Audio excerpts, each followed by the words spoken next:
En 1937, quand les États-Unis, après avoir aboli la prohibition de l'alcool, ils ont introduit une nouvelle prohibition, la prohibition de la marijuana, la prohibition du cannabis, et qu'ils ont petit à petit imposé cette prohibition au monde occidental, puis au monde entier, on peut dire que ce qui s'est passé à ce moment-là, c'était une erreur historique. C'est-à-dire que ça a des conséquences tellement fâcheuses sur le plan de la société, sur le plan de la santé, ça a des conséquences tellement fâcheuses à tellement de points de vue que je considère, en tout cas pour ma part, que c'était une erreur historique grave.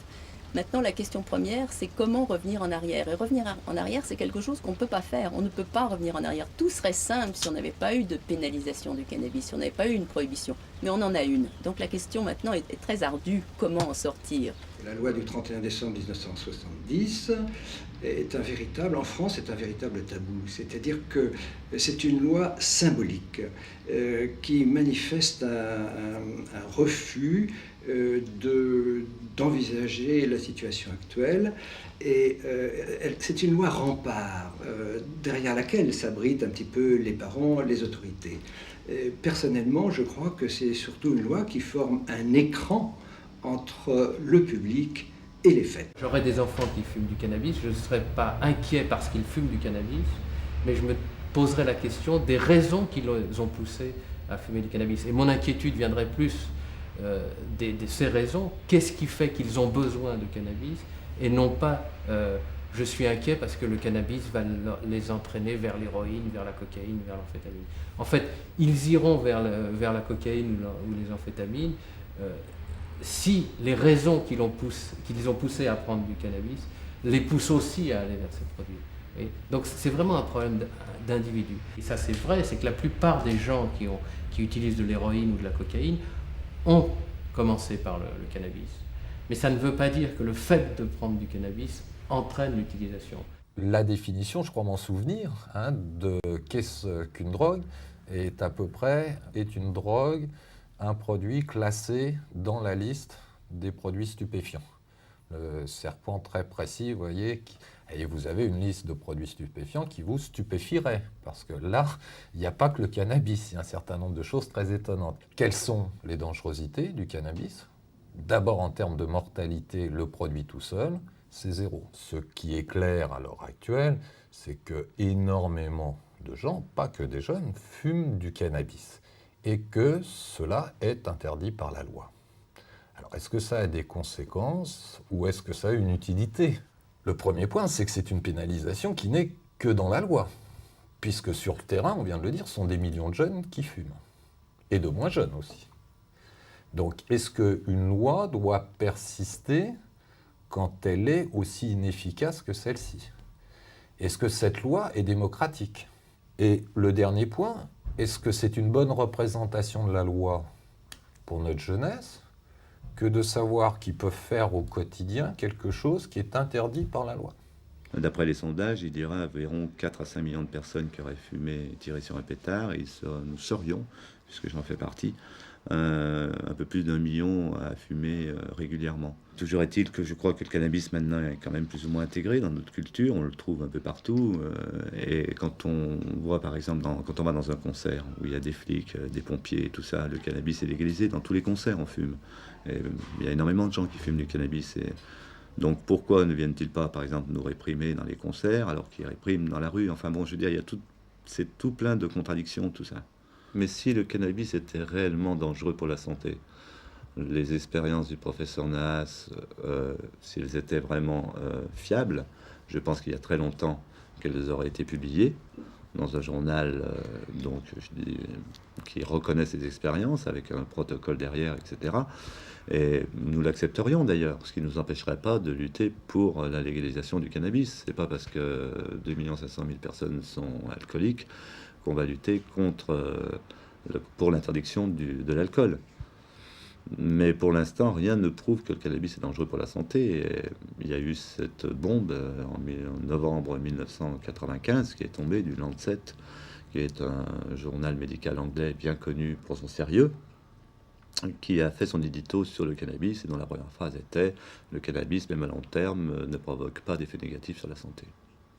La France, d'abord, a une législation les plus sévères d'Europe sur le cannabis, puisque la plantation de 2 plants dans votre jardin s'est punie de 20 ans de réclusion criminelle devant des cours d'assises spéciales composées de 7 magistrats sans juré, que la détention d'une barrette de shit s'est punie de 10 ans d'emprisonnement devant un tribunal correctionnel au titre de la détention, offre, cession, et que le fait de fumer un joint, l'usage de cannabis s'est puni d'1 an d'emprisonnement. Donc vous voyez, 1 an, 10 ans, 20 ans, pour des faits aussi simples que fumer, détenir ou planter, c'est extraordinairement sévère.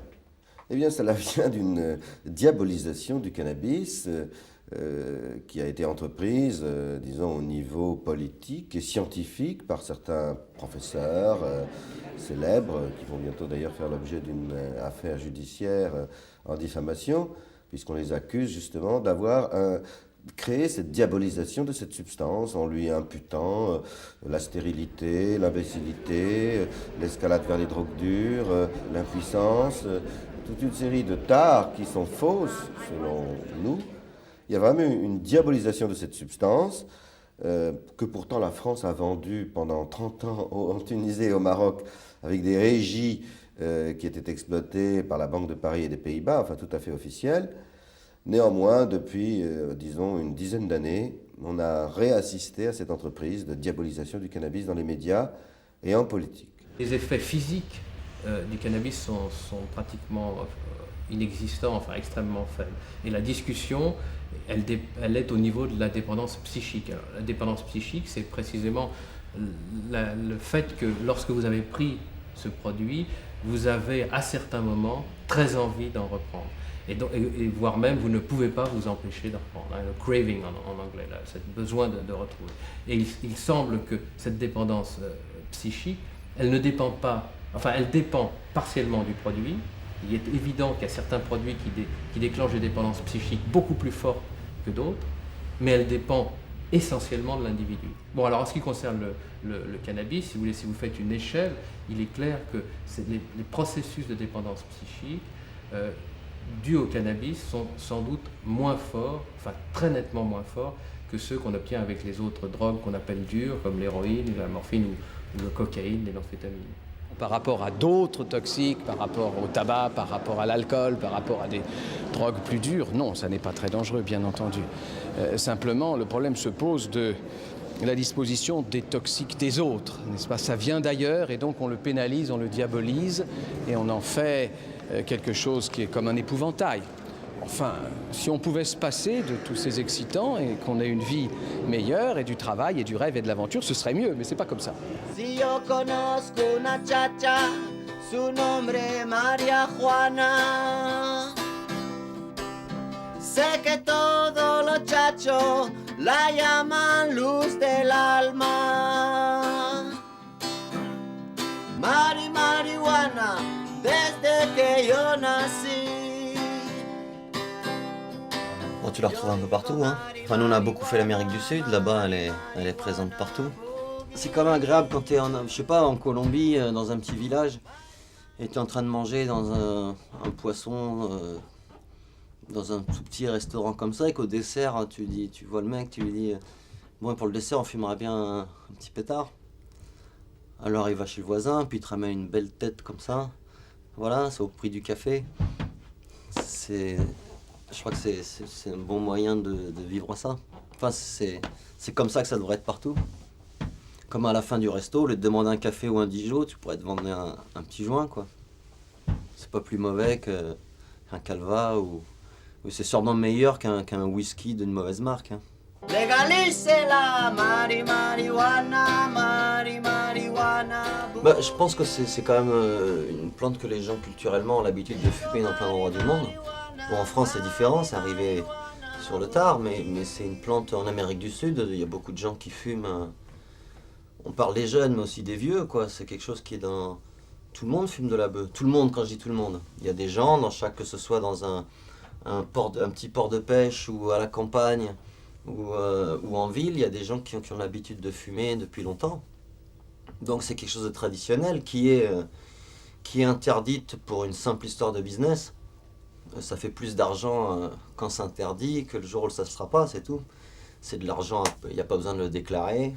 c'est de l'argent cash pour les mafs et pour les politiciens. Je crois que les mêmes qui l'interdisent, c'est les mêmes qui font de l'argent avec. Je pense que, vu tout le cannabis qui se fume en France par an, il doit représenter, comme dirait Géné, un peu plus de 250 millions de pétards. Il faut bien qu'il vienne de quelque part. Or, s'il ne vient pas de votre jardin, d'où vient-il? Il vient du Maroc, et pour qu'il passe la frontière entre le Maroc et la France, il faut, à mon avis, qu'il y ait quelques pots de vin en cours de route, et que les partis politiques, quels qu'ils soient, en profitent d'une manière ou d'une autre. Sinon, je ne vois pas pourquoi on ne dépénaliserait pas, ne serait-ce que l'usage du cannabis, pour plus tard, j'espère, le légaliser.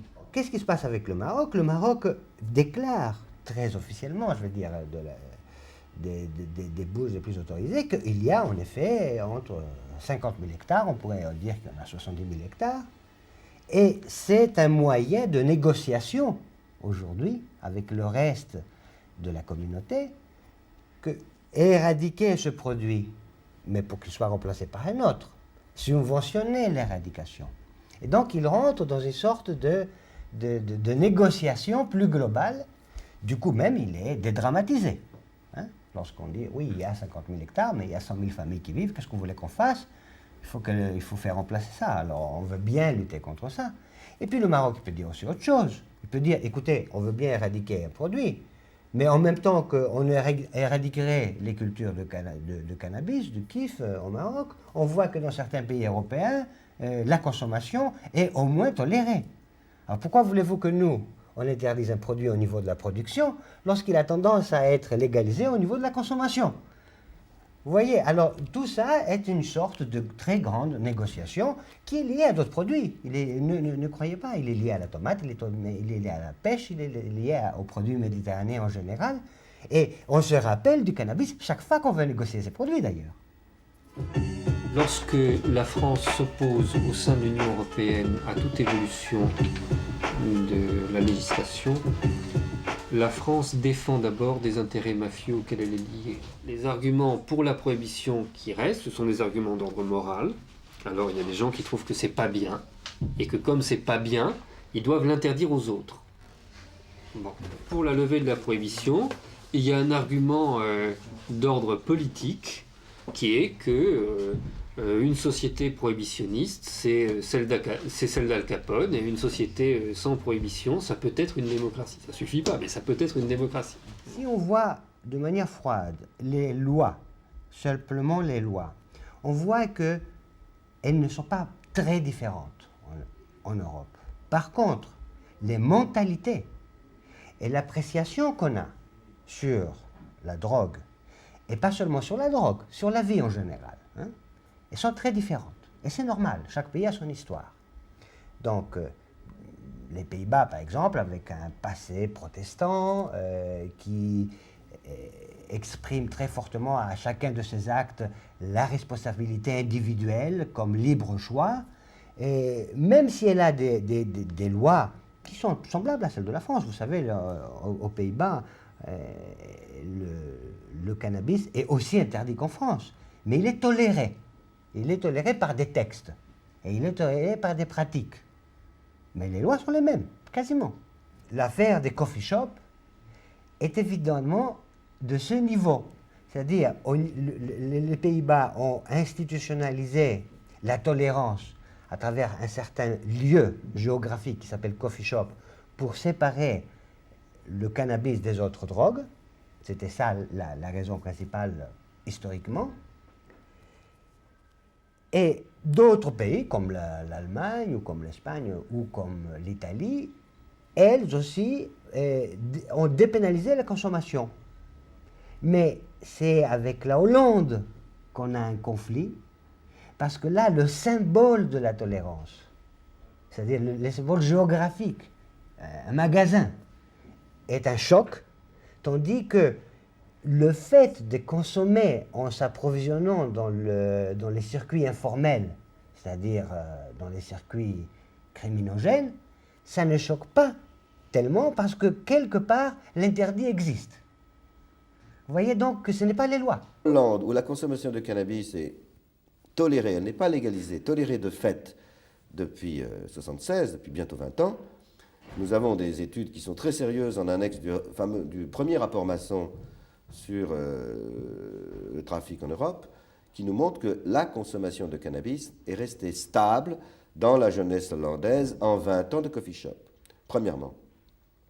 Deuxièmement, nous avons également des études comparatives qui montrent que le taux de toxicomanes lourds, durs, c'est-à-dire de ceux qui prennent de l'héroïne pour l'essentiel, est de 0,26 pour 1000 de la population en Hollande et de 0,43 pour 1000 en France.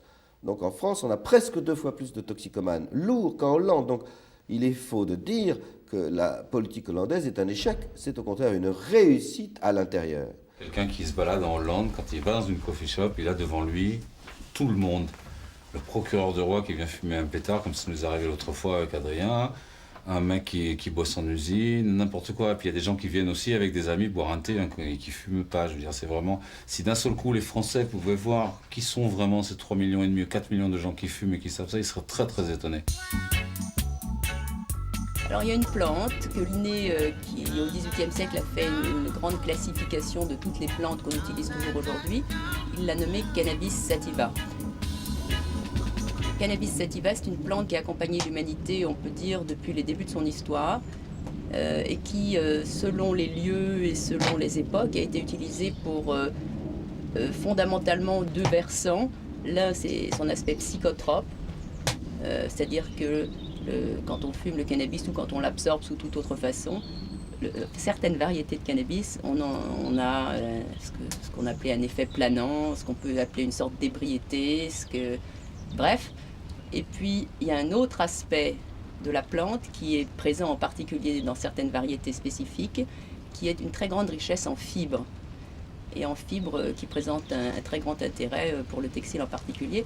Et les humains ont utilisé depuis des milliers d'années ces 2 facultés. On a longtemps cultivé des variétés un petit peu intermédiaires, c'est-à-dire essentiellement riches en fibres, mais néanmoins contenant assez de THC, qui est la substance psychotrope, pour pouvoir être utilisées à des fins planantes, disons, entre guillemets.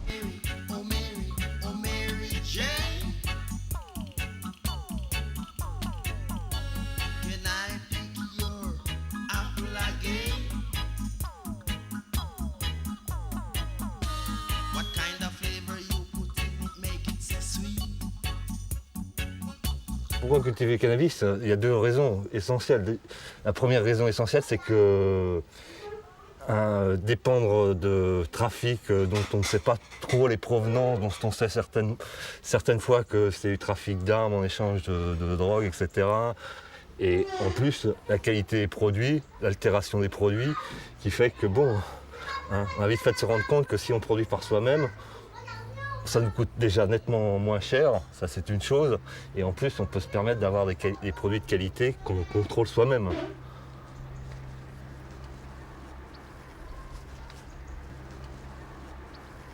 Pas de problème avec les gendarmes? Disons que tant qu'on est discret et qu'on ne se fait pas trop remarquer, qu'on n'est pas dans le business, qu'on fait ça pour soi, je veux dire, en général, ils vous laissent tranquille. Ils sont pas comme dans certains endroits, là, à vous poursuivre uniquement parce que vous avez quelques pieds de cannabis chez vous. Disons que s'ils devaient s'intéresser à tous les gens qui ont des pieds de cannabis dans la région, je crois qu'ils auraient vraiment du boulot et je crois que c'est pas tout à fait ce qu'ils ont envie de faire. Et puis il y a un autre fait, c'est que surtout, ils auraient vite fait de s'en prendre au fils des notables, de paysans, etc. Et ce qui leur valerait, quand on est dans la campagne, des graves problèmes. C'est un travail à plein temps comme ça? Ça pourrait être un travail à plein temps. Disons que j'ai quand même pas mal d'autres activités, donc je ne fais pas ça à plein temps. Mais ce que je pense, c'est que surtout au niveau de l'économie, ça pourrait être un travail à plein temps pour beaucoup de gens en cas de légalisation du cannabis. Je veux dire, il y aurait une source d'emploi dans le cannabis totalement inimaginable. Et surtout avec le très très grand avantage, c'est que la plupart des gens qui travailleraient à faire ce boulot, ils le feraient avec enthousiasme.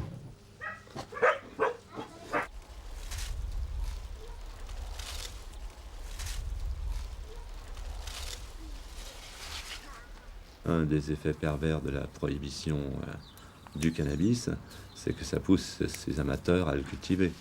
D'abord parce que ça revient pas cher, il suffit de mettre une graine et de la surveiller. Et ensuite parce qu'on sait ce qu'on fume.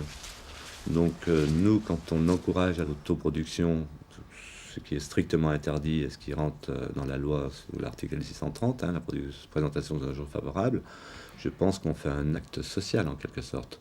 Puisque je pense qu'il vaut mieux pour un fumeur de cannabis, si tant est qu'il fume du cannabis, s'il n'a pas envie d'arrêter, c'est qu'il le cultive lui-même, c'est bien pour sa santé, et c'est bien parce qu'il ne va pas sur le marché noir acheter ses produits.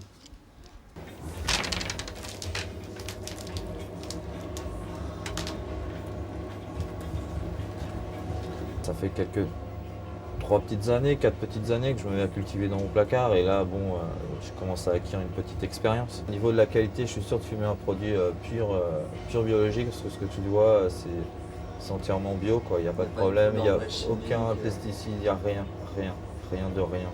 Donc ça, je suis vachement vigilant vis-à-vis de ça, donc je suis sûr de fumer un truc déjà de bonne qualité, je sais qu'il n'y a pas ça sur le marché, je ne file pas mon argent aux trafiquants, je fais chier personne. Selon le code pénal, je risque de 1 an à 20 ans d'années de prison pour un pied ou pour 50, 100, 1000. Maintenant, libre à soi d'être en fait le plus discret possible et pas avoir de problème par la suite, quoi. Selon la loi, je suis hors la loi, mais selon ma loi, je pense pas que je suis hors la loi, quoi. Bon, si je dis ma loi, c'est un peu gros, mais je veux dire, on va dans d'autres pays, on risque dalle pour ça. Fumée Douce, c'est une association de défense des planteurs. C'est-à-dire qu'en fin de compte, nous, ce qui nous intéresse, c'est de défendre les planteurs, de tous les moyens, physiquement, psychologiquement, financièrement parlant. Moi, j'ai une indépendance financière, je plante, je fume, je vends pas. C'est tout, ça me coûte rien. Je veux dire, j'ai une vie très agréable, je vis en plein milieu des bois, à la campagne, on a plein de copains planteurs et en fait, depuis 20 ans qu'on plante, je peux pas dire qu'on a vraiment une complicité avec les gendarmes, ce serait trop dire, si tu veux, mais les procureurs n'arrêtent pas de nous harceler et les gendarmes, depuis 20 ans, ils savent qu'on ne vend pas, on n'est pas alcoolique, on ne braque pas les grands-mères, on ne va pas violer des femmes ou des enfants, tu vois. Les gens ne sont pas complètement dévoyés, ne deviennent pas complètement nuls. Moi, pour moi, en plus, c'est ce qu'on disait en plus avec Thierry Messon, moi, je veux dire, pour moi, dépénaliser l'herbe, ça n'a aucune espèce de consistance. Ce qui m'intéresse, c'est dépénaliser la liberté. Parce que moi, fumer de l'herbe, c'est bien, c'est pas bien, j'en ai rien à foutre. La question de la consommation des drogues est une question de vie privée et que si l'on s'appuie sur les principes de 1789, l'État n'a pas à s'ingérer dans la vie privée des citoyens, donc il n'a pas son mot à dire en matière de prohibition. Par contre, l'État peut éventuellement décider d'un mode d'organisation sociale où il n'y a pas certains débordements. Par exemple, on constate que, je sais pas, on interdit l'état d'ivresse sur la voie publique. Mais il n'est interdit à personne de se bitibrer chez lui. De la même manière, en matière de drogue, on peut concevoir que les usages publics en soient interdits, mais d'aucune façon l'usage privé. Les mentalités vont certainement évoluer. On s'en rend compte peu à peu, et en particulier dans les pays européens. Et on voit très bien que les mentalités ont évolué en Hollande, bien entendu, ça c'est connu de tout le monde. Elles ont évolué en Allemagne aussi, en Italie et en Espagne. La France, à vrai dire, avec le Luxembourg, qui d'ailleurs va probablement changer sa législation, et le Portugal, est le seul pays à conserver la pénalisation de l'usage du cannabis. Mais il faut bien se rendre compte qu'il y a quand même une grande hypocrisie dans ces législations et dans leur application. C'est qu'il y a des interdits qui ne sont pas toujours appliqués et que dans tous les pays, la possession et l'achat est pénalisé si l'usage n'y est pas. Or, il est très difficile de consommer du cannabis sans l'acheter ou sans en posséder de faibles quantités. La légalisation que nous préconisons est une légalisation contrôlée. Ça veut dire que l'État le contrôlerait dans mon esprit, et non pas l'industrie privée, et non pas les petits planteurs, et non pas des coopératives de production, et non pas les États étrangers. Donc l'État serait à la fois importateur exclusif des cannabis venus du monde entier, où il y aurait des régies de production similaires à la régie française du cannabis qui serait ainsi créée, Cette régie fonctionnerait sous le terme d'un monopole, elle passerait des contrats avec des petits planteurs, elle aboutirait à la création d'à peu près 10 000 emplois dans l'agriculture, le commerce et les services de prévention. Donc 10 000 emplois stables et bien rémunérés. Donc c'est une vraie création et qui remplacerait les emplois de dealers et de trafiquants pour l'instant qui s'enrichissent sur le dos de cette substance, si j'ose dire. Donc je résume. Commerce réglementé par l'État, contrat de culture avec des agriculteurs bien rémunérés qui rendent tout leur cannabis à l'État. Distribution dans des débits à emporter avec information des consommateurs, conseil de prévention, assistance médicale gratuite. Taxation au profit de la sécurité sociale. Campagne d'information ciblée, tu t'es vu quant à mes fûts, qui ne me dérangerait pas du tout, car ça correspond à une réalité. Le fumeur de joint, après 14 joints dans son garage, il est vraiment une tronche, il rate l'ananas dont il avait envie, etc. Et ça, c'est vrai. C'est une vraie réalité sociologique, bien plus intéressante que, je veux dire, que ça rend idiot. Donc je crois qu'il faudrait faire de la prévention ciblée, combattre les abus du cannabis et non pas diaboliser le cannabis. Je pense que si un jour le gouvernement se décidait à légaliser le cannabis, je pense qu'il voudrait une part du gâteau.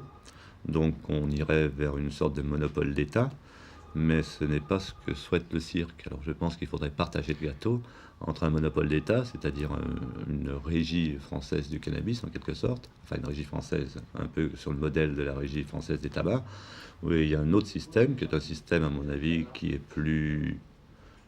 plus propre au cannabis, qui serait un système associatif avec des cannabistros qui ressembleraient un peu à ce qu'est la Hollande et avec des producteurs qui, eux, distribueraient leur cannabis dans les cannabistros avec des contrôles sur la qualité du produit, etc. etc.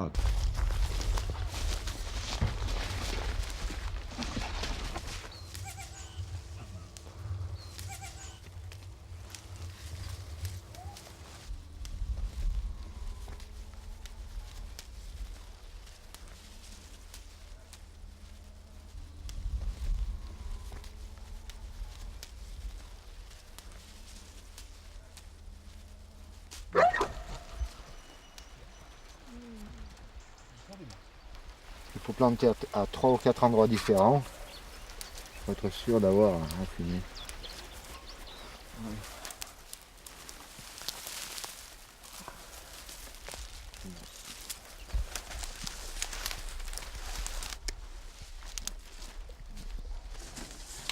Ça va donner une herbe d'excellente qualité.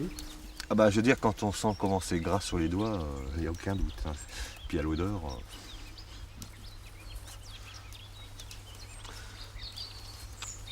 Très bonne qualité. Il suffit de voir un peu les têtes, hein, les regarder de près. Hein. Dans le coin, ceux qui vendent du shit, ils vendent plus rien. Est-ce qu'on peut dire que cette herbe, elle a une qualité médicinale? Oh oui. Oh oui. Surtout le matin, après avoir absorbé certains médicaments absolument indigestes. Un petit pétard, ça arrête tout. Explique-nous. Ah. Avec le rétrovir et le Ivide, mélangé à d'autres médicaments, c'est pas très digeste. Alors un petit pétard, ça fait du bien à la tête et à l'estomac. Beaucoup de bien. Ça permet surtout à l'estomac. Ça permet de supporter les médicaments. Ah oui, oui, oui. C'est indéniable. C'est absolument indéniable. Et on le conseille. Qui le conseille? Moi et même mon médecin. Je lui ai dit, il m'a dit, ah si ça vous fait du bien, surtout ne vous gênez pas. De toute manière, qu'est-ce qu'on risque? Hein? Bah oui, quand on a des problèmes comme ça, franchement... C'est indiscret de te demander de quoi tu souffres? Ouais, sida. Mais il y en a beaucoup qui ont le sida qui fument, hein, voilà. Et c'est souvent ceux qui se portent le mieux. Et tu prends des médicaments comme l'AZT, des choses comme ça? Oui, AZT, rétrovir. D'autres bricoles au fur et à mesure qu'arrivent les choses. Et en combinant l'AZT et fumer de l'herbe, ça passe mieux. C'est mieux pour l'estomac. C'est plus digeste. Hein. Je peux vous assurer que c'est beaucoup plus digeste. Vraiment, c'est peut-être surtout subjectif, ça doit déplacer le... Quand vous avez la gerbe, vous pensez qu'à ça, et le fait qu'on fume, ça doit nous faire penser à autre chose, surtout ça.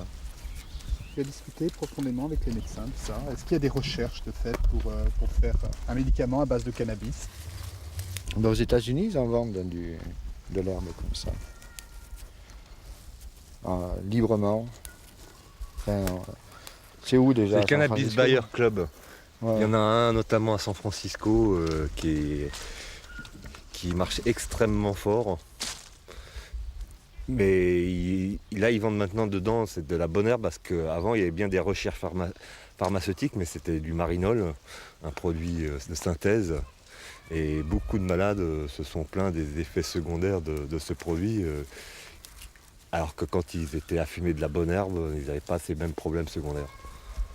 Ce qui se passe, c'est que très souvent, en France en particulier, on considère que le cannabis thérapeutique, c'est une sorte de manière masquée d'avancer pour les partisans de la légalisation du cannabis. Et donc, c'est pas une affaire qui est prise au sérieux. Et je pense qu'elle doit être prise au sérieux. Si effectivement le cannabis a des propriétés thérapeutiques, alors c'est vraiment trop dommage de ne pas les utiliser. Si effectivement des gens qui ont un sida et qui ont perdu l'appétit peuvent retrouver une partie de leur appétit, si effectivement les nausées des chimiothérapies peuvent être très fortement atténuées par la consommation de cannabis sous des formes qui restent à déterminer, c'est dommage qu'en France, on n'utilise pas les propriétés de ce produit, quitte d'ailleurs, parce que ça pose effectivement un problème, à faire en sorte qu'il puisse être intromis, comme on dit, qu'il puisse pénétrer dans l'organisme autrement qu'en étant fumé. Je pense qu'il ne faudrait pas que seuls les partisans de la légalisation du cannabis soient aussi des partisans du cannabis thérapeutique. Moi, j'aimerais rencontrer des gens. Il y a un politologue américain que j'aime beaucoup qui s'appelle Ethan Nadelman qui explique qu'il y a des prohibitionnistes intelligents et qu'il y a différentes manières d'être prohibitionniste. Il y a une modalité guerre à la drogue avec laquelle il n'est pas possible de discuter beaucoup. Et puis, il y a des modalités de prohibition plus intelligentes, qui laissent un peu de place à la santé publique. Et moi, j'aimerais qu'il y ait des prohibitionnistes intelligents qui disent que le cannabis thérapeutique, c'est intéressant et que ça doit être utilisé.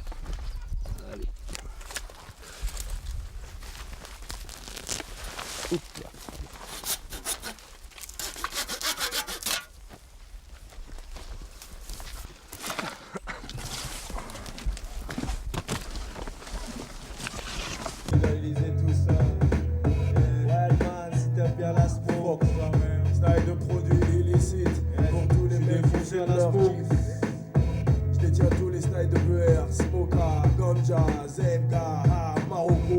Dans mon bloc, il y a tous les gros. Si tu veux choper, viens voir ça sauce. Dans le bloc, man, je suis à l'auto pour les mecs qui pensent cher en gros. Rapide pour toi, gars, y a pas de zéro. Haha, de la Zembo Marocco, y a toutes les qualités dans mon bloc. Je suis vraiment. Donnez votre avis sur le cannabis. Quand même. Répondez, s'il vous plaît. Il y a la caméra. Je dirais chacun a son avis. Quoi. En live, regardez en face. Après, c'est suivant. Le mien, personnellement, c'est au goût de chacun. Hein. Il y a des pays où c'est vendu librement. Quoi. Je dis pas qu'en France il faut le faire, mais bon, je suis pas contre non plus. Quoi. Je veux dire, c'est quoi un joint? C'est à côté de ceux qui picolent comme des trous et qui font chier leur famille ou quoi que ce soit. Tu défonces allez, je sais pas, tu prends 10 sacs, 100 balles de shit, tu les fumes, tu fumes 10 joints si tu veux. Non, bah, tu vas boire 10 whisky, excuse-moi, tu prends ton volant, tu prends le premier poteau qui s'annonce, c'est clair. Tu prends 10 joints dans ta face, et ben tu sors, tu prends ta voiture, t'es là, t'es complètement HS, comme on pourrait dire, c'est le mot. Tu rentres chez toi. Bon, voilà, t'as peut-être jamais tué. T'as un minimum de lucidité, quoi. Minimum. T'as pas tort, d'ailleurs. Donc, le lendemain, voilà, t'es là, t'es présent. Quoi. Pas de gueule de bois, rien. De toute façon, toute cette hypocrisie, tu crois quoi que Bob Marley c'était un con ou quoi? T'as vu tout ce qu'il a fait? Il a fait de la musique, le gars, il a fait des enfants, il a réuni 2 parties. Et voilà. Et c'est quoi? C'est l'un des premiers chanteurs à avoir réuni 2 parties qui sont vraiment. Il faut pas oublier, il y a une certaine spiritualité là-dessous hein, qui se révèle quand tu consommes de plus en plus le produit, quoi. Et après, tu gères. Il faut savoir se dire aussi que quelque part, le shit aussi c'est une partie d'inspiration pour certains, que ce soit pour le rap, que ce soit pour le ciné, que ce soit pour du théâtre, que ce soit pour tout si tu veux. C'est ça qu'il faut voir, c'est qu'on n'est pas seulement des mauvais parce qu'on fume du shit. On peut être aussi des bons, on peut rigoler, délirer, plaisanter, apprendre à connaître les gens, apprendre à se faire connaître, tu vois ce que je veux dire? S'ouvrir aux gens, quoi, en fait. Il faut savoir smoke, man, tous. Vous êtes déjà passé par le spiff au moins une fois dans votre putain de vie. Tu sais, c'est interdit, t'as désobéi. La fonce t'a envahi, ton crâne s'est ramolli, démoli. Oh oui, des gangs. Dans ton crâne, ça fait gong. Tu connais, fais pas style, smoke. Tu ressens mieux la basse, jamais on ne se lasse. Au poids de la basse, car la basse fracasse. Casse, repasse, menace, enlace, se place, te chasse, t'embrasse la face de gauche à droite. Yes, man, c'est comme ça qu'on fume, man. Tu sais, moi j'habite ici depuis très longtemps, alors les mecs j'en vois passer, tu vois. Tout le monde, blanc, noir, du haut de chez moi, franchement. Ouais, ça touche toutes les tranches sociales. Hein. T'as des gens de la commune d'à côté, là, qui est une commune relativement friquée.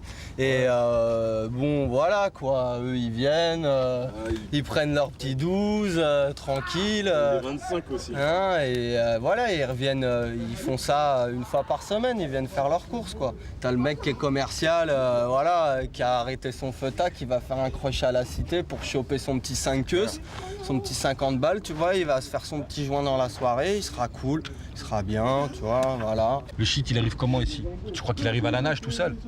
C'est des conneries, arrête.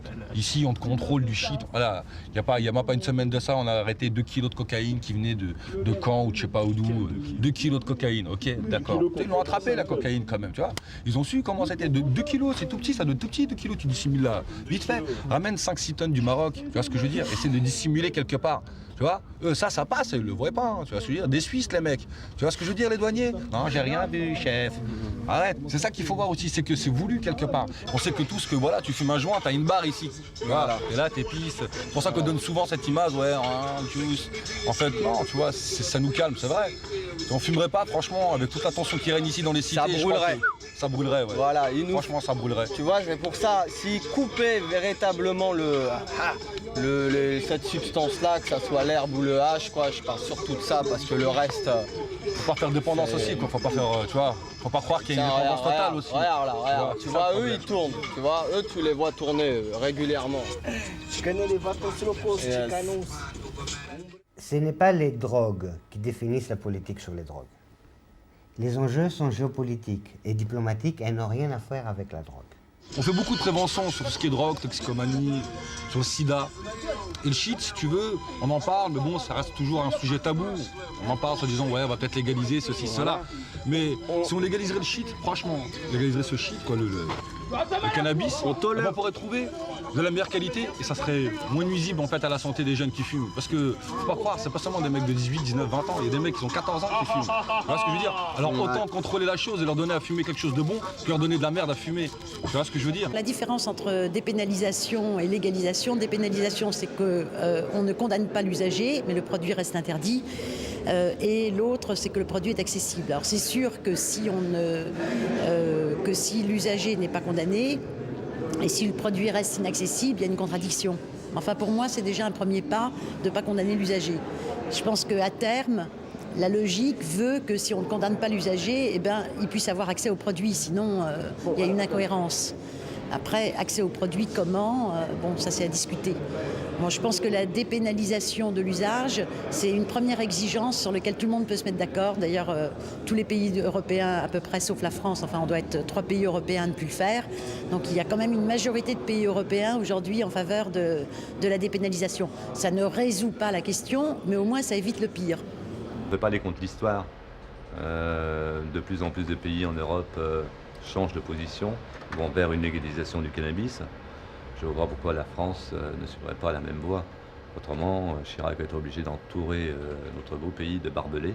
Ça ne peut pas durer très longtemps comme ça. Et je pense que quand on dit que la prohibition ne passera pas l'an 2000, elle passera peut-être l'an 2000, mais ça va être juste. On oublie une chose. Que les drogues ont toujours existé, depuis le néolithique, mais elles ont été toujours permises pour certains et interdites pour d'autres. Qu'elles ont fait partie d'un pouvoir magique, d'un pouvoir religieux, d'un pouvoir économique, d'un pouvoir sémantique. Ajoutons à cela que le problème aujourd'hui, ce n'est pas les bonnes vieilles drogues du passé, c'est-à-dire l'héroïne, la cocaïne et le hashish, mais c'est les drogues de synthèse. Et dans les drogues de synthèse, on pourra toujours jouer sur le permis et l'interdit, sur le fait d'utiliser un produit qui est légal aujourd'hui, mais qui sera illégal demain.